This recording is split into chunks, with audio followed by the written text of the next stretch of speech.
రాష్ట్రంలో కాంగ్రెస్ ప్రభుత్వం అధికారంలోకి వచ్చిన తర్వాత రేవంత్ రెడ్డి ముఖ్యమంత్రి వ్యవహరిస్తున్న తీరు కానీ మాట్లాడుతున్నటువంటి మాటలను చూస్తే ఏమనిపిస్తుందంటే ఇదే ప్రభుత్వం గతంలో ఉండి ప్రజలకు చాలా చాలా సేవలు అందించినటువంటి వాళ్ళు మాట్లాడేటువంటి విధానంగా మాట్లాడుతున్నట్టు మనకు అనిపిస్తుంది. మేము అడుగుతున్నాం, ఏదో కారణంతో అధికారంలోకి వచ్చినటువంటి కాంగ్రెస్ పార్టీ ప్రభుత్వం ఇలా ఈ విర్రవీగే మాటలు మంచిది కాదు. మీరు ఇదివరకు ప్రజలకేం చేసిన వాళ్ళు కాదు. ఇగో ఈ నిమిషానికి కూడా మేము ఛాలెంజ్ చేసి చెప్తున్నాం, మీరు ఏ రాష్ట్రాలలో అయితే ఇదివరకు అధికారంలో ఉన్నారో ఈ రాష్ట్రంలో జరిగినటువంటి ఈ రాష్ట్రంలో అమలు చేసినటువంటి సంక్షేమం కావచ్చు, అభివృద్ధి కావచ్చు, ఈ నిమిషానికైనా మీరు అమలు చేసినరా? ఎక్కడన్నా ప్రజలకు ఒక మంచి కార్యక్రమాన్ని అందించినటువంటి దాఖలాలు ఉన్నాయా? ఒక్కసారి మీరు ఆలోచించుకోవాలి. గడిచిన ప్రభుత్వం, కేసీఆర్ గారి ప్రభుత్వం ఏదో తప్పు చేసినట్టు ప్రతి వ్యవస్థలో తప్పునెత్తి చూపించేటువంటి ప్రయత్నం చేసేటువంటి మీ మూర్ఖత్వానికి ప్రజలు ఖచ్చితంగా ఏదో ఒక సమయంలో తప్పకుండా బుద్ధి చెప్తారు. అంటే మీరు మాట్లాడే మాటలు ఎట్లున్నాయంటే చాలా చాలా గొప్ప విషయాలు మేము చేసినటువంటి వాళ్ళ లెక్క మాట్లాడుతున్నారు. ఏంది మీరు చేసింది? ఏం చేస్తారో చెయ్యండి. మీ 6 గ్యారంటీలు ఖచ్చితంగా అమలు చేస్తారా? 100 రోజులు గడిచినాయి, దానికి అతి గతి లేదు. తర్వాత గతంలో అమలు చేసినటువంటి ప్రతి పథకం మీద ఇవాళ మీరు ఎంక్వైరీల పేరిట దాన్ని ఎగబెట్టేటువంటి ప్రయత్నం చేస్తున్నారు. గతంలో ఎవరైతే బలహీన వర్గాలు ఉన్నారో గొల్ల కుర్మ వాళ్లకు గొర్రెలు ఇచ్చినాం. ఇప్పుడు మీరు ఇస్తారా ఇయ్యారా చెప్పరు, కానీ దాని మీద మాత్రం ఎంక్వైరీ చేస్తారు. మత్స్యకారులకు చేపల పంపిణీ చేసి వాళ్ళని ఆర్థికంగా వృద్ధి చేయాలని ఆనాటి ప్రభుత్వం ఆలోచన చేసింది.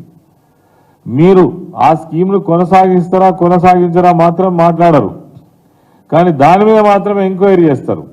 అంటే ఈ ఎంక్వైరీ పేరిట ఏదో తప్పు జరిగినట్టుగా మరి చూపించి ఈ స్కీములన్నింటినీ కూడా ఎగనామం పెట్టేటువంటి ప్రయత్నం ఖచ్చితంగా మీరు చేస్తున్నారని ఇప్పటికే ఈ వర్గాలు భావిస్తున్నాయి. ఇలా దళిత బంధు కావచ్చు, దేశంలో ఎక్కడైనా దళిత బంధు లాంటి స్కీమ్ ఉన్నదా? మేము దళిత బంధు కొద్ది మందికే ఇవ్వవచ్చు, కానీ దళితులు అనేటువంటి వాళ్ళు జీవితకాలం ఇంకా 100 సంవత్సరాలైనా వాళ్ళ జీవితాల్లో మార్పు రావాలన్నా వద్దా? మొన్న ఒక 2,76,000 మందికి ఈ ప్రభుత్వం ఇవ్వాలని సంకల్పించింది. 17 లక్షల మంది ఉన్నటువంటి దళిత కుటుంబాలలో ప్రతి సంవత్సరం ఒక 5-6 సంవత్సరాలలో దళితుల జీవితాలలో వెలుగు నింపాలని ప్రయత్నం చేసింది. ఇది తప్పు కింద చూపించి దళిత వర్గాలను రెచ్చగొట్టి మొన్న ఎన్నికలలో మీరు మరి ఓట్లు వేయించుకున్నారు కదా, ఈ దళితులకు మీరు సమాధానం చెప్పండి. దళిత బంధు లాంటి ఒక గొప్ప స్కీమును అమలు చేస్తారా చెయ్యరా? దీన్ని వదిలిపెట్టి ఇలా గడిచిన ప్రభుత్వం మీద, కేసీఆర్ గారి మీద, అదేవిధంగా నాయకుల మీద ఇష్టం వచ్చినట్టుగా మాట్లాడుతున్నారు. ఒక ముఖ్యమంత్రి మాట్లాడే తీరా ఇది. మేము కూడా 30-40 సంవత్సరాల నుంచి ఒక 10-15 మంది ముఖ్యమంత్రులను చూసినాం.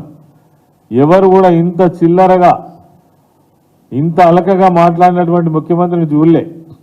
అసలు నువ్వు ప్రతిపక్ష నాయకునివా, ఈ రాష్ట్రానికి ముఖ్యమంత్రివా? నిన్ను చూసి ప్రజలు అనుకరించాలన్నా? నువ్వు ఈ రాష్ట్రానికి ప్రథమ పౌరునివి. నువ్వు మానవ బామ్మని పేల్తావా? నువ్వు ఈ ప్రభుత్వాన్ని ఎవరైనా విమర్శిస్తే తొక్కిస్తావా?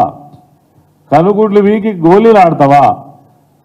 పేగులు తీసి మెడకేసుకుంటావా? ఇదా నువ్వు మాట్లాడాల్సిన భాష? నిజంగా చెప్పాలంటే నీ పైన ఇమీడియట్గా క్రిమినల్ కేసు పెట్టి నిన్ను జైల్లో పెట్టాలి. దీన్ని ప్రోత్సహిస్తున్నామని, ప్రజలను రెచ్చగొడుతున్నామని చెప్పాలి. ఒక ముఖ్యమంత్రిగా ఓ బాధ్యతతో మాట్లాడుతున్నావా? నీకు దమ్ము ధైర్యం ఉంటే వేసంగి పంటలు కాపాడు. ఏ చెరువుల నీళ్లు లేవు, కాలువలలో నీళ్లు బంద్ అయినాయి, రిజర్వాయర్లు ఎండిపోయినాయి, పొలాలు ఎండిపోతున్నాయి, రైతులు ఆవేదన చెంది మరి ఆ పొలాలను తగలబెట్టుకుంటున్నారు. అదేవిధంగా పశువులతో మేపుతున్నారు. అన్నమో రామచంద్రాన్ని రైతాంగం అంతా మరి ఇబ్బంది పడుతుంటే అవన్నీ పట్టనట్టుగా ఇస్తానన్న పెన్షన్ ఇప్పటి వరకు ఇయ్యవు. జనవరి నెల పెన్షన్ ఎగబెట్టినావు. ఇగో ఈ రోజు కరెక్ట్గా 20వ తారీఖు 19వ తారీఖు ఇప్పటి వరకు పెన్షన్ వల్లే 46 లక్షల మంది ముసలి వాళ్ళు, గుడ్డి వాళ్ళు, కుంటి వాళ్ళు, ఒంటరి మహిళలు, భర్త లేనటువంటి వాళ్ళు నీ పెన్షన్ కోసం ఎదురు చూస్తూ ఉన్నారు. దీనికేమో దిక్కులేదు, రైతు బంధుకు దిక్కులేదు. మీరు అన్న ఏ మాటకి ఇప్పటి వరకు సమాధానం లేదు. ఎందుకు ఇవ్వలేదు ఇప్పటి వరకు? 100 రోజులలో ఇస్తానన్నటువంటి రేషన్ కార్డు ఎందుకు ఇవ్వలేదు? ప్రకటించినవి తప్ప ఏదైనా ఒక్కటన్నా అమలు జరిగిందా? సమాధానం చెప్పు. అది మాట్లాడకుండా ఎవడైనా ప్రభుత్వం నుంచి మాట్లాడితే బెదిరిస్తాం, కేసులు పెడతాం, వ్యతిరేకంగా మాట్లాడనీయం, తొక్కేస్తాం. ఇదా ప్రజలు కోరుకుంటారా దీన్ని? ఒక ముఖ్యమంత్రిగా ప్రజలు ఆశించేది ఇదేనా? ఈ మాటలేనా? రైతు బంధు రాదంటే నిజంగానే మీ మంత్రులు మీరు ఈ విధమైన భాష మాట్లాడవచ్చునా? చెప్తూ కొట్టండి అని. ఇంతకంటే దుర్మార్గమైనటువంటి విధానం ఇంకోటి లేదు. తప్పకుండా ప్రజలు నిశ్చితంగా దీన్ని పరిశీలిస్తున్నారు. ఒక సమయం అంటూ వస్తుంది, ఒక కారణంతో ప్రభుత్వంలోకి రావచ్చు. కానీ మేము ఇప్పటికి కూడా గర్వంగా చెప్పగలుగుతాం, ఈ రాష్ట్రంలో జరిగినటువంటి అభివృద్ధి కావచ్చు, సంక్షేమం కావచ్చు, అదేవిధంగా ఇరిగేషన్, అదేవిధంగా రైతానికి అమలు చేసినటువంటి కార్యక్రమాలు కావచ్చు, దేశంలో ఇప్పటి వరకు ఎక్కడ లేవని ఖచ్చితంగా చెప్పగలుగుతాం. నీకు దమ్ము ధైర్యం ఉంటే కేసీఆర్ గారి కంటే, గడిచిన ప్రభుత్వం కంటే గొప్పగా చేసి చూపించు, మాటలు చెప్పుడు కాదు. అదేవిధంగా ఈరోజు ఒక మంచి పరిణామం, ఆర్ఎస్ ప్రవీణ్ కుమార్ గారు బీఆర్ఎస్ పార్టీలో చేరడం. వారు గతంలోనే ఒక అంబేద్కర్ వాదిగా, ఒక బహుజన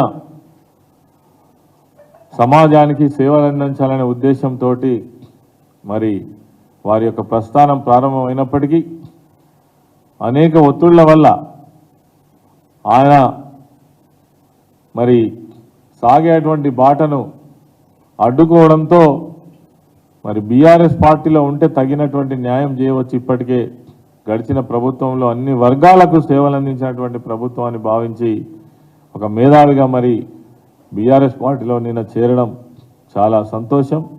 నిజంగా కూడా ఆహ్వానించదగ్గ విషయం. ఈ బాటలో అనేక మంది కూడా ఇంకా ఆలోచన చేయాలని కూడా కోరుతా ఉన్నాం. అదేవిధంగా ఈరోజు చాలామంది పార్టీలో ఉండి అనేక పదవులు అనుభవించి అనేక గౌరవాన్ని పొంది పార్టీ కష్టకాలంలో ఉన్నప్పుడు మరి ఇలా పార్టీని వదిలిపెట్టిపోతా ఉన్నారు. వాళ్ళని చూస్తే ప్రజలు నిజంగా కూడా జాలిపడరు.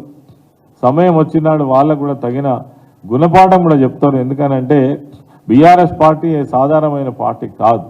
తెలంగాణ రాష్ట్రం కోసం పోరాటం చేసి తెలంగాణ రాష్ట్రాన్ని సాధించి 10 సంవత్సరాలలో అన్ని వర్గాలకు మరి మంచి సంక్షేమాన్ని, అభివృద్ధిని అందించినటువంటి రాష్ట్రం తెలంగాణ రాష్ట్రం. కాబట్టి ఒక మాట ఈ సందర్భంగా ఏంటంటే, బీఆర్ఎస్ పార్టీలో చాలా పెద్ద సంఖ్యలో నాయకత్వం ఉన్నది. ఆ సంగతి మీరు మర్చిపోవద్దు. ఏదో బీఆర్ఎస్ పార్టీ కాలవుతుంది కాదు. ఒక్కొక్క నియోజకవర్గంలో మీరు అవకాశం ఇస్తే నలుగురు 5 పోటీ చేసేటువంటి సత్తా, కెపాసిటీ ఉన్నటువంటి party BRS party. BRS party ఎన్నటికి కూడా ఖాళీ కాదు. ఇక్కడ కావలసినంత నాయకత్వం ఉంది. స్వార్థం కోసం పోయేటువంటి వాళ్ళను ప్రజలు ఎన్నడూ కూడా క్షమించరని ఈ సందర్భంగా మనవి చేస్తూ ధన్యవాదాలు.